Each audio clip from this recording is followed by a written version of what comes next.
for being. This is a special event. We're going to do this today and tomorrow. And we welcome Tim Thompson, for being here. This is the event of tips for submitting a competitive GEM application. While money is short with all of this craziness that is happening in our world right now, this is another way of you to get the funding to be able to attend a graduate school of your choosing if you don't have the money to do so. So Tim is going to show us how to do a competitive GEM application. My name is Ana Rodriguez. I was born and raised in Puerto Rico. I went to do my bachelor's at the Inter-American University of Puerto Rico, and then I did my master's and doctorate degree from the University of Massachusetts in Amherst. I jumped ship in September 2019, and my title is the Higher Education and Graduate Program Manager. Please take a picture of this. If you want to connect with me after this program, that is my email. That phone number is my cell phone. Text me before you call me, because otherwise you're going to go to my voicemail. But if you want to connect with me, that is my cell phone number, and also my LinkedIn address is right there. So connect with me via LinkedIn or phone number, and I'll be more than happy to talk to you more. Please do know that I want you to stay here, stay till the end. We are recording this session to record the presentation. However, if you want to ask questions, write them in the chat. I will tell the presenter, Tim, what your question is without revealing your name. But do know that 15 minutes before the event ends, you can ask your questions to Tim directly, and I will stop recording. So this workshop provides practical tips on how to prepare and submit a competitive GEM application. This is going to give you a leg up from other people that are not here. Participants, or you guys, will learn what reviewers often look for, including how to strengthen key components of the application package. The session also introduces funding opportunities that can help students pursue a fully funded advanced degree in STEM. Let me introduce our fabulous presenter. Timothy Thompson, or Tim Thompson, is the Innovation Programs Manager at the National GEM Consortium, or GEM. He leads the design and execution of GEM's flagship grad labs and related recruitment and engagement initiatives that connect prospective graduate students with leading research, universities, and industry partners. In this role, Tim has worked closely with faculty and administrators across GEM members universities to support researchers navigating early-stage commercialization and translational research pathways. Within his first year of partnering with federal agencies, he supported GEM-affiliated researchers in securing the incredible amount of $1.1 million in federal funding to advance innovations from the laboratory towards the marketplace. Tim also plays a key role in supporting the operational execution of GEM's national programs, coordinating partnerships, managing program logistics, and aligning stakeholders to ensure scalable, high-impact delivery. Drawing on his background in public policy and his collaborative leadership style, he strengthens institutional partnerships that advance GEM's mission to develop the next generation of leaders in engineering and applied science. It is my absolute pleasure to present Tim Thompson from GEM, our wonderful ally in this wonderful work. And Tim, I leave it up to you, and I will stop sharing. Thank you. Thank you so much for the kind introduction. It's almost as if I wrote that myself. I will go on to share my screen. Is it up? Can you see my screen? Yes, Excellent, absolutely. excellent, excellent, excellent. Well, good evening and good afternoon to everyone on the call. And thank you so much for joining the workshop today. Tips on submitting a competitive gym application.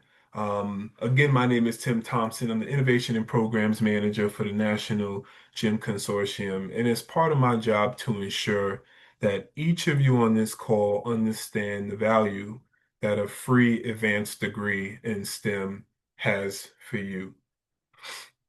And so, oops, give me one moment. There we go. Before we jump into today's presentation, I want to give everyone on the call the opportunity to scan this QR code as it'll add you to our prospect list. This is just a list of students who are interested in receiving the gym fellowship, and you'll begin receiving emails once the application cycle opens on July 1st. So I would scan this real quick. I also have this at the end of the presentation as well in case folks join a little bit later. And I could put this link back in the chat as well for folks towards the end. So don't feel bad if you missed scanning this right now. We have so much to talk about again today. So for the third time, Tim Thompson, Innovation Program Manager, New York City native by way of the Bronx, New York, and I went to Cornell University for graduate school where I received my master's in public administration. And so again, I'm very, very excited to have this conversation with you all today around tips on submitting a competitive application. And so just a brief overview of what today is going to look like. We're going to start off with the basics and talking about how to choose your degree or academic program, which programs you're interested in going about. This is going to be a very, very brief overview and a refresher for folks who know which programs or degrees you would like to go for. Um, and so moving on to what we're focusing on today, we'll be talking about the gym application. But for those who are not familiar, the gym fellowship is a program that ensures that its students are going to school fully funded. And so we believe that everyone should go to school, graduate school for free, but in particular, any member of SHIP that's interested in going to graduate school, we will do everything that we can to ensure that you have access to a fully funded education. So as we talk about the gym application and the tips on submitting a gym application, we'll zoom in on the key areas that you want to focus on. But please note that the gym application also mirrors university applications. So the same application that you see when you're applying to a graduate school. So there'll be some overlap in what we talk about, but understand that the two applications, whether it's the fellowship or the university, they mirror one another. And then last, we'll talk in depth about the fellowship itself, so you understand how the funding works and the gym fellowship, just so you have a full understanding of the program in addition to the application process. So let me remove this, and I will jump on in. So we'll start with how to go the basics, how to choose between the master or the PhD program. So starting off with the masters, this is typically a 1 to 2 year degree that truly focuses on career advancement and skill development. So if you're interested in growing internally in your professional workplace, this is something that you'll be very interested in. Um, and I'll be brief about this slide because many of you are very familiar with each of the degrees, but we're still going to overview it. So moving on to PhD program is typically takes 4 to 7 years, and you still have the same benefits that come with professional advancement. But this is also for folks who are very passionate about particular fields of studies that you may want to be leaders in that area of research. So you might want to take into consideration a PhD program. Okay. Again, many of you may have an understanding of which degree you want to go into, but when we get towards the end, if you have questions, feel free to ask. So now each of you have an understanding of which degree you're interested in going into, but then you got to determine what program you might want to choose. And so these are some things to take into consideration. And we're going to walk through each of these pieces. So this slide might take a little bit of time. So first, you're going to want to assess your interests and goals. So first, what are the things, what areas of interest are you most passionate about? You need to ask yourself that when determining which program you're interested in going to and what you ultimately want to achieve. Okay, so you really need to, this is going to be something that requires deep reflection and thought because this is definitely specialized and it's very specialized if you decide to go into the PhD route because again, this is going to take up to 4 to 7 years. Once you identify your interests, your areas of interest and goals, then you begin to research the programs that you're interested in. So you're essentially looking to see if the identify which academic programs very closely align with your areas of interest. Okay, so that's making a list, that's identifying a list of programs, like a running list of programs that align with your area of interest.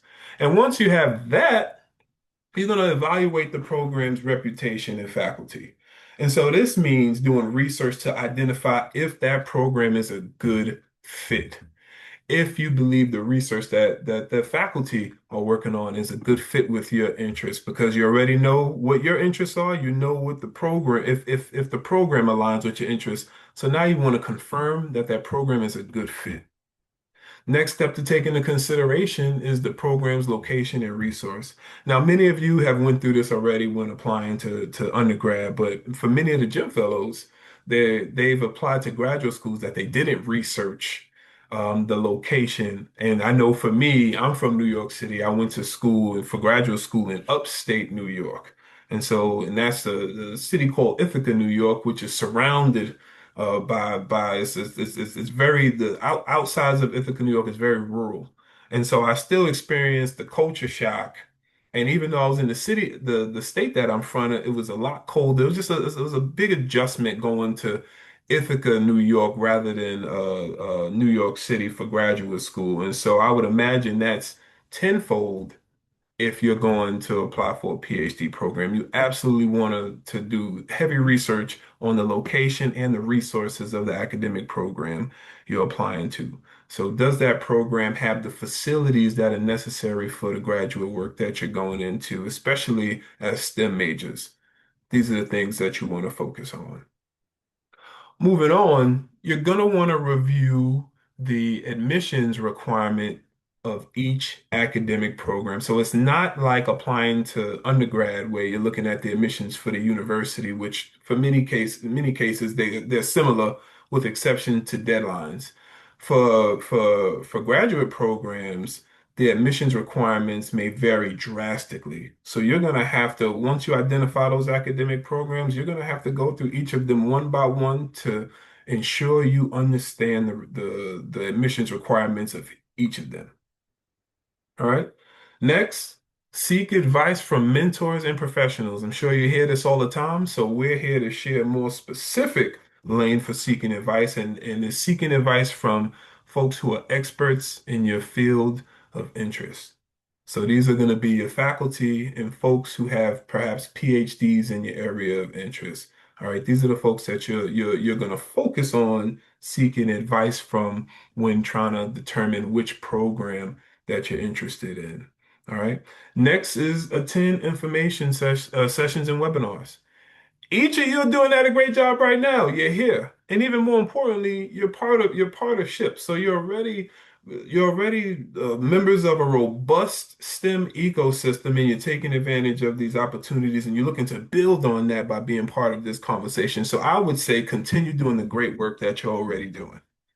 All right. And then last, and this is a very interesting piece, review the graduate employment outcomes. So this means after you do all of this research on your academic programs, the programs that you're going to apply to, you look to find the data on their alumni.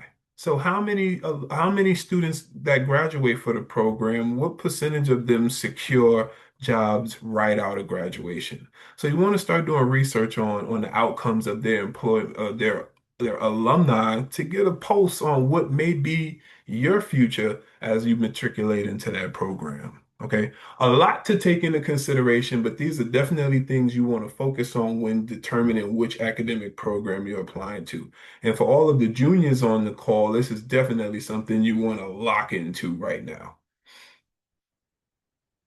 Okay, so we're about to deep dive into the GEM application. Again, GEM is a fellowship program that provides full funding for its students in addition to internship opportunities. And I'll go in depth about that, but I want you to understand what we're talking about before we start talking about the steps within the application. All right.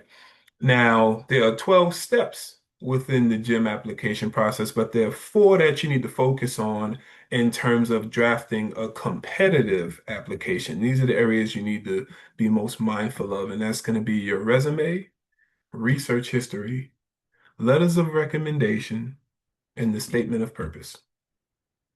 So let's jump into the So GEM. make Yep. sure as graduate students, you get all the opportunities to get an internship. That's going to help you, right? hmm Yep. And actually, as it, well, at least as it relates to the gym fellowship, I'll even talk a bit about the internship opportunities, at least through gym. But to that point, yes, because all of you now are going into the summer, and if you haven't secured internship opportunities, there may still be some available to you, which is going to be very beneficial when applying to graduate school or fellowship opportunities. So thank you for that, Anna. That's a really good point. All right. So well, and let me pause before I start talking too much about this. As it relates to resume, statement of purpose, letters of recommendation, each of them items could have its own workshop and presentation. So these are going to be high-level overviews that are designed to point you in the right direction of drafting a competitive application, but it's really for the folks for you all to be proactive and knowing where to make your improvements and what to focus on. Okay.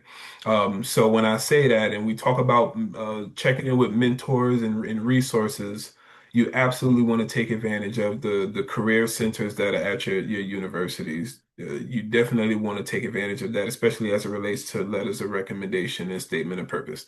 These are all things that you've heard, but I'm emphasizing on it because not everybody takes advantage of the advice that's given to them. Take advantage of those career centers in your university is significantly helpful.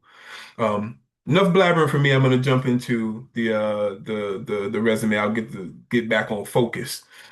Um, First thing you notice about this sample resume that I have is that it's easy to look at, it's clean, it's concise. I'm not overwhelmed by it. You always want to have a professional looking resume, especially as it relates to applying to a fellowship program, because there's 4,000 students applying for the gym fellowship, and there's going to be roughly 80 to 90 folks reviewing 4,000 applications. So you want your resume to be easy to understand where your value proposition is recognized quickly. Yes, Anna. Yep. So from the 4,000, how many do you select? How many? Roughly 10%. So this is why we have tips on drafting competitive gym applications because they're 10. Well, it's not how many we select. It's about the 10% that the employer select. So I'll jump into. We have a system in place to support students that aren't selected. Not that's all built into the presentation. So I'll speak more to that when we get there. Coming back to the resume, you absolutely want to have a clean, easy to understand resume. All right, and that's why we refer you to the career center to make sure that you have that clean and professional resume. You only want to list applicable information, so this is going to be relevant coursework. All right, if you've conducted any research, that'll briefly be mentioned in the resume. Any relevant work experience, that's all going to go into your resume. For folks who have attractive GPAs, folks that if you wanted to list your GPA on the resume, any quantitative research that you have, any quantitative accomplishments that you have, you always bold those on the resume. That's something that I always, whenever we're reviewing resumes, that's something that always stands out of the folks that bold the quantitative data, because that's what especially these employers are looking for. Um, and then the length of the resume. Now, I know this is often a point of contention where folks debate whether it's okay to be one page or two pages. As it relates to a gym fellowship, we suggest one page. Again, we want to be mindful, or this is more of a strategy. It's about 90 folks reviewing a resume, it's 4,000 resumes. Don't be the person with 2 pages of skills that you could have been concise about demonstrated in one page. Again, this is why we go to our resource center in the universities. I'll take advantage of those resources. So one-page resume, at least for applying for a gym fellowship. Anna, you about to jump in? Yeah, and I Mhm. wanted to add, thank you, Tim. People lose interest if it's 2 pages. You want to just focus on the most important things for the one-page resume. You want to keep them attentive of who you are. Thank you. Thank you, thank you. And then the next piece for the students that have conducted research, this is when a CV comes into play. So the resume is the opportunity for you to demonstrate your skill and work experience, but a CV gives you the opportunity to expand on your research experience. All right. So for the folks who haven't done research, that doesn't make you less competitive. It's just something for folks who have done research to be mindful of. This is where you put that robust research experience and why it's okay to have a one-page resume because there's a space allocated for your research. All right, this is amazing for you to start working on while you're still in undergrad. And then the last piece for the resume is to create different resumes. And so that sounds overwhelming already, create different resumes. Well, the advice I like to give is to tailor your resume for the opportunity that you're applying for. We're having a conversation about the fellowship, but once you apply for a gym fellowship, you'll still have to apply for universities that you're interested in going to. And so you'll be making tweaks and modifications to align your resume with the program that you're applying to. And so that's a strategy to be mindful of, especially as you tag in your mentors for support when you're making those tweaks and modifications. Again, these are tips that are pointing you in the right direction. All right, but it's definitely going to require that proactive action moving forward. Okay, so Jim's employers. So Jim has over 70 employer organizations that actually are the folks that they support reviewing your application when you apply, but the employers are the first step in determining if you receive a Jim fellowship. So when you apply to the gym fellowship, you're going to have to select at least 3 employers that you're interested in working for. Now, the tip here is making sure that those employers align with your area of interest. So we're tying back into the one of the previous presentations where you know what you're passionate about, because that passion and your work experience needs to align with what these employers are looking for to strengthen your candidacy when you apply. Again, the employers select if you receive a gym fellowship. So that's who you want. You definitely want to pick an employer that aligns with your area of interest. Now, here's just a list of many of the some of the employers if you recognize them.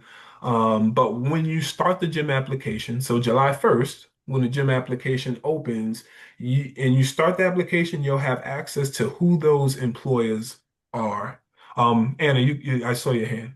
Yeah, the thing is, they don't apply to those partners directly. They apply through you, correct? Yes. So part of the within the gym application, when you apply, you list the top employers that you're interested in working for in the summertime. Those are the folks that will review your application. And so if you are interested, if you're passionate about aerospace, but you own a bunch of Apple products and you love Apple and you want to work for Apple, that's not alignment in terms of interest. You should be looking at NASA. And so that's the type of strategy, and these are the areas where students fall short because we have several attractive employer companies, but there may not be the alignment in the area of interest. So big strategy when applying for the gym fellowship, and that goes into play when we talk about our employ university members. So another part of the application, in addition to listing three employers that you're interested in, is listing three universities that you're interested in. Now we have over 130 universities. I already overwhelmed the presentation with the employers. The university logos would be far too many. Um, I would go as far to imagine that you would not have issues identifying gym universities, and I would guess that many of you on this call are already at gym universities and may not even know it. And so when you start the gym application, in addition to employers, you'll also get access to our full list of gym universities, but I am certain you won't run into issues identifying a gym university of interest. Again, this is available to masters and PhD students, but one thing that I really want to focus on once you start developing your applications for graduate school is that 90% of gym universities offer fee waivers. So when it's time for you to apply for a gym fellowship, you can reach out to the department that you're applying for. You inform them that you're applying to gym, and then you ask if they have a fee waiver. There's a 90% chance you'll get a yes. Okay, something you definitely want to take advantage of. Okay. Now the statement of purpose. All right, so we're transitioning into a separate area of the application. And again, this is a high level overview. This is absolutely something you're going to want to tag in mentors or the career center at your university to kind of begin taking the first stab of drafting this competitive application. So the statement of purpose is essentially a 1 to 2 page essay where you demonstrate your value proposition to the opportunity that you're applying for. So that's either for the fellowship or university. Remember, I mentioned earlier, both application processes marry each other. So when you start your gym application, you're actually going to be in a good position for when you apply to the university because your gym application is already the foundation for what you're going to use when you apply. So this is very important.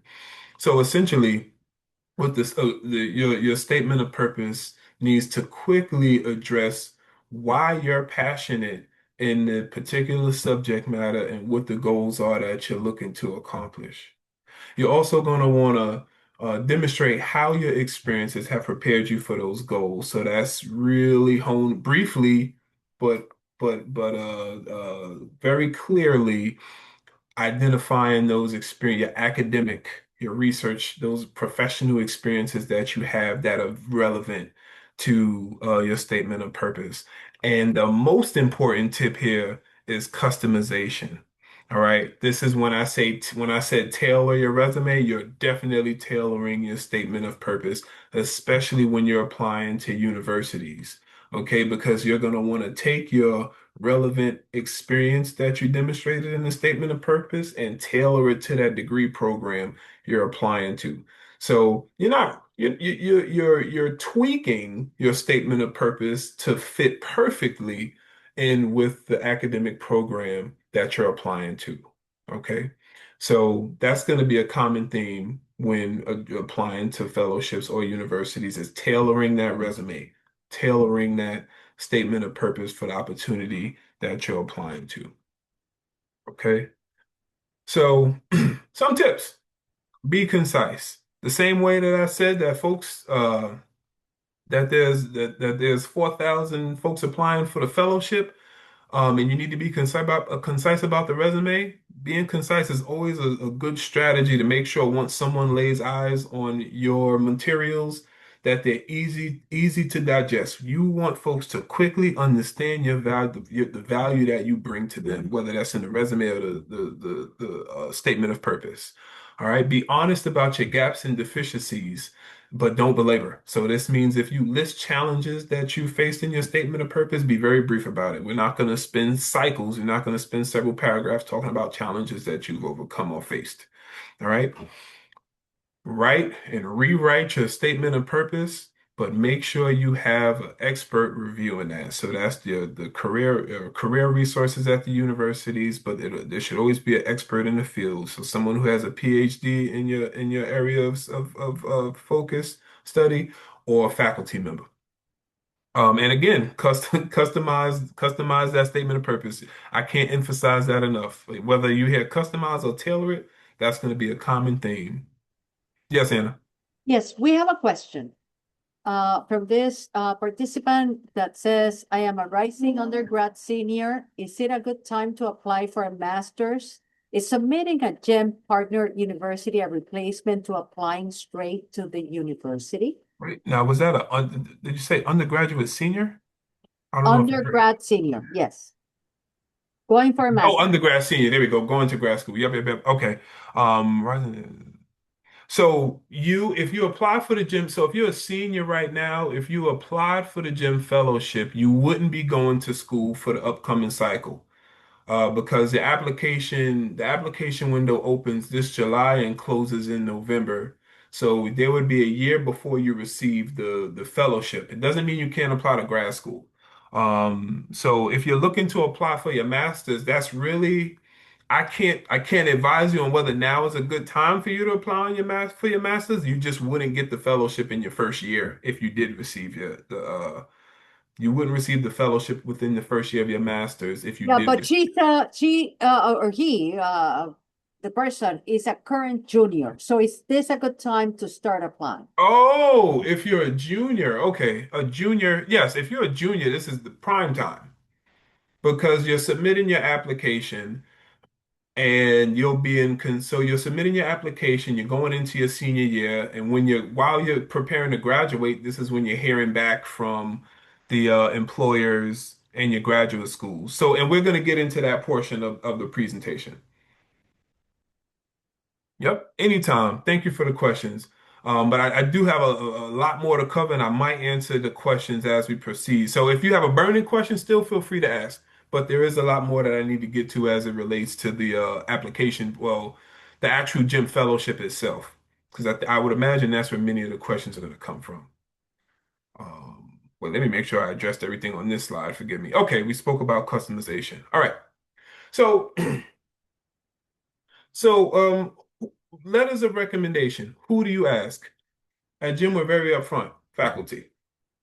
Faculty, faculty, faculty. Your faculty are who you ask for letters of recommendation because they can best demonstrate your excellence. You've been in school for the past 4 years, so you've been developing your skills in the classroom, and so the faculty are who employers and universities would like to hear from you. They can best demonstrate your excellence, and they're credible sources for employers and universities. And so that doesn't mean if you don't have strong relationships with faculty that you can't have a strong letter of recommendation. We're just taking efforts to be proactive that to ensuring that you know to contact faculty.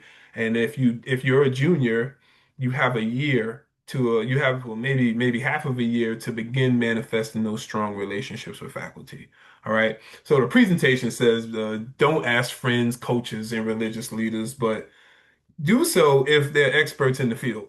So if they have PhDs in your area of interest in particular, then feel free to ask them. But if not, do not ask folks that are not experts in the field or your faculty for support in writing a letter of recommendation. Yes, Anna. And also, if you're strategic with your resume, be strategic with your recommendation letters. Mhm. Yep. Thank you. Thank you. Thank you. Thank you.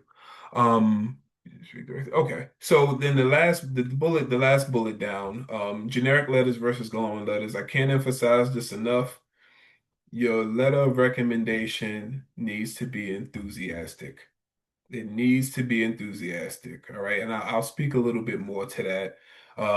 But before, how should you ask for a letter of recommendation? So you need to ask before submitting an individual's name or contact information. So part of the application process, when you have to submit your recommender's contact information, and then the system will ping them. And so you should probably ask before the system pings them because it's not very professional on your end to essentially put their name in without getting their permission. So we suggest you professionally ask for that recommendation, ideally in person. All right. Many of you may not be in the best position to ask in person. So this is when you make a formal request for a Zoom call, a formal request for a phone call. All right. You want the ask to be a reflection of how you would like them to write about you. And so if you have a professional ask, it puts you in a stronger position to have a glowing letter of recommendation. So the ask needs to be direct. Are you willing to write me a strong letter of recommendation? All right. If they flinch, you are not going with their letter of recommendation. If you only take it if they are enthusiastic about you. This is why you make the direct ask. Are you willing to write a strong letter of recommendation for me? All right. Because if there's a hesitation, if there's a flinch, if there's a maybe, I don't know how many times we've seen letters of recommendation that didn't speak the best of the recommendee. And so please take that into consideration. Be professional and be direct in asking for a strong letter of recommendation. So how do you ensure you receive that strong letter of recommendation? Well, be noticeable in class, sit in front, ask questions, be the student that sticks out, be the student that's passionate. All right, another strategy, read your faculty's publications. And I'll even go deeper on that. Read their publications and have conversations with your faculty about their publications because that best positions you for when you directly ask them to be your mentor. But you want to make sure you're standing out in class and you're making efforts to engage them, perhaps regarding their publications, before you ask them to be your mentor. And if you go about this the right way, you're going to walk away with a relationship that extends far beyond a letter of recommendation. All right, this relationship is going to follow you into your professional career. All right. So as for the mechanics, you want to confirm at least a month before the deadline. So, and I'll continue to review the deadline. The deadline for a gym application is always going to be the second Friday of November. So you want to confirm at least a month before. That's going to be by the second Friday in October. Interestingly, we're having this conversation several months in advance. So you're in a good position to, if you haven't begun building those relationships, to begin building those relationships and ask for mentorship in September, in the first week of October. All right. This is very important to be strategic about this. All right. Provide the faculty with your application materials. So whether that's for the universities or for the gym fellowship, when you learn what materials your recommenders need, you want to be very punctual in getting that information to them. All right. And then this last piece, check to see if their letter was uploaded. This is an area where fellows run into hiccups, or prospective fellows run into hiccups quite often, where they have a recommender who thought they uploaded the letter of recommendation, but it wasn't properly uploaded. You want to be on top of them to ensure that your letter of recommendation was uploaded. Okay. Okay, so those are the tips for submitting a letter of excuse me, not a letter of, those are the tips for submitting a strong gym application. But now let's talk about the gym fellowship itself. So GYM is an organization for the past 50 years. It has ensured that students, top STEM talent, has been able to go to graduate school for free. So GYM fellows receive recruitment. GYM fellows are recruited from over 100 in the top 130 of the top universities in STEM. They receive some paid summer internships for one of the top 70 employer companies with full graduate tuition and fees covered, plus a guaranteed minimum stipend. So essentially, as a gym fellow, you're being paid to go to school for free. Now, this fellowship is available to both master's and PhD students. So I'm going to briefly walk through what it means to be a master's student. you'll receive a minimum of $8,000 stipend for 2 years. So the full duration of your time as a master's student.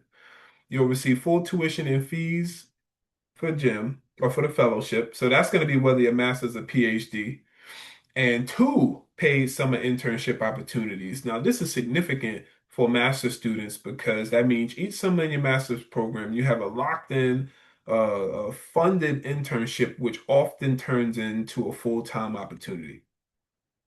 Now, for the PhD, there's a minimum of $16,000 for the first year that's covered by Jim, and then the university steps in to pay the remaining 2 to 5 years in your PhD program. So you've secured 6 years of full funding. All right, full tuition and fees, that's also covered by the university. So the university stepping in to confirm your funding as a PhD student. And there's also one paid summer internship opportunity with one of our gym organizations. So one thing I want to highlight, whether it's a master's student or a PhD student, that the stipend is a minimum. So for gym fellows who are at University of Pennsylvania, for instance, they pay their students $48,000 per year stipend. If you're a gym fellow at UPenn, then you're going to receive a $48,000 stipend because they have to match what they're paying their students, all right? These are minimums. You'll never make less than this amount, but you'll likely always make more, especially if that's what the university's pay or the program is paying their students. So a little bit about the internship requirements. All right, internships begin the summer after the year you applied. So let's say you applied this coming November.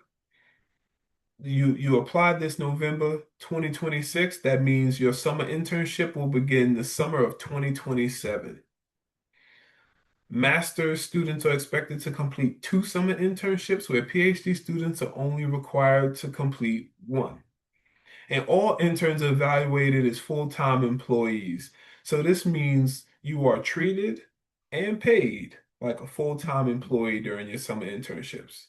And employers will also pay for your travel, and so if you have to relocate to your employer, perhaps then they'll cover those fees as well. So now, the gym fellowship, and this is something that Anna brought up a little bit earlier, the gym fellowship is a very competitive program.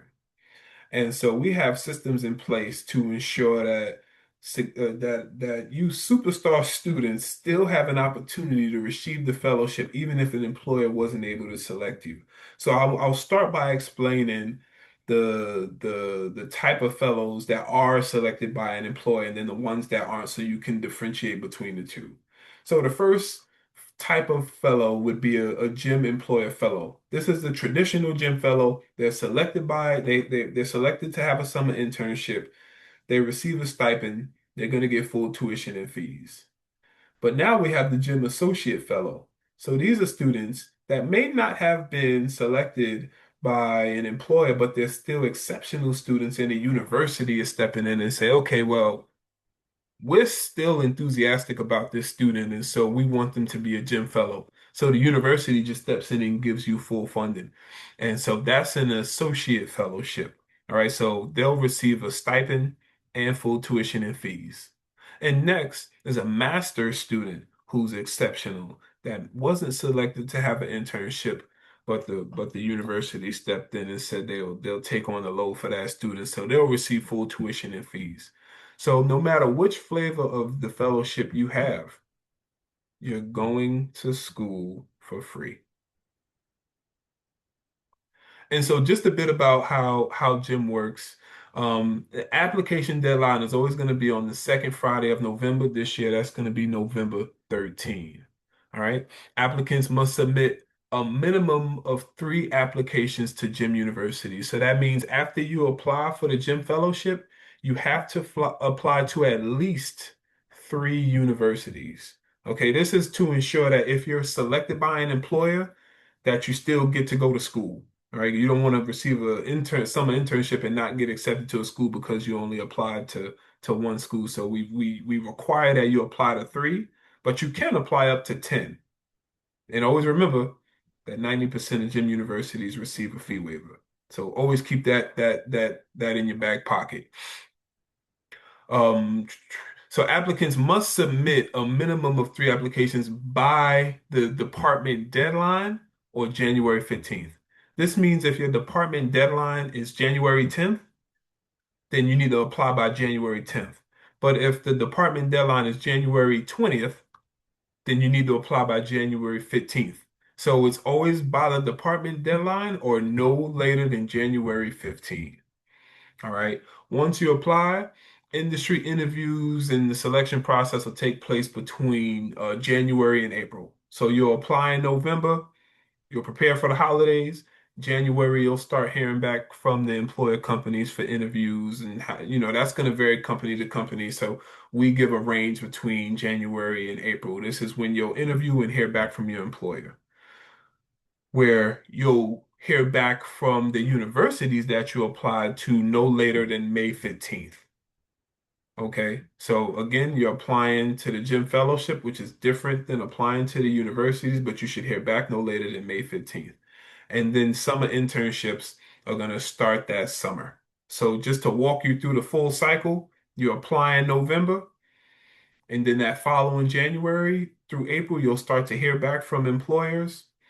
You'll hear back from the universities that you applied to by May 15th, and then your summer internship will start that summer.